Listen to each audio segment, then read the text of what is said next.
Hello friends, welcome to my channel Tandra's daily life. আজকে তোমাদেরকে বেলে মাছের একটা ঝাল করে দেখাবো। এর জন্য প্রথমে মাছটাকে ভালো করে পরিষ্কার করে ধুয়ে নিয়ে নুন হলুদ মাখিয়ে রাখবো। তারপরে একটা মশলার পেস্ট করে নিতে হবে সাদা জিরে আর কালো সর্ষে দিয়ে। তারপরে কাঁচা লঙ্কা নেবো 5-6টা মতো আর কিছুটা ধনেপাতা কুচি। এবার কড়াইয়ে তেলটা গরম হয়ে গেলে মাছগুলিকে একে একে ভেজে তুলে নেব। এরপর ওই তেলেই আমি কিছুটা কালো জিরে আর কাঁচা লঙ্কাটা ফোড়ন দিয়ে দেবো।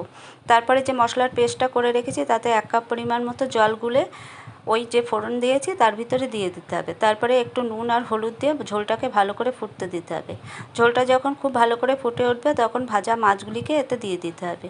দিয়ে মিনিট 5 খুব কম আঁচে ফুটতে দিতে হবে। তারপরে ঢাকনাটা খুলে সব মাছগুলো একটুখানি আলতো করে উল্টে দিতে হবে, যেহেতু বেলে মাছ খুব নরম টাইপের হয়, খুব সাবধানে করতে হবে। তারপরে এতে দিতে হবে ধনেপাতা কুচি আর কিছুটা কাঁচা সর্ষের তেল দিয়ে আরও মিনিট 5 খুব অল্প আঁচে ফুটিয়ে নিতে হবে। তারপরে সবশেষে নুনটা স্বাদটা সব চেক করে নিয়ে নামিয়ে নিতে হবে। নমস্কার।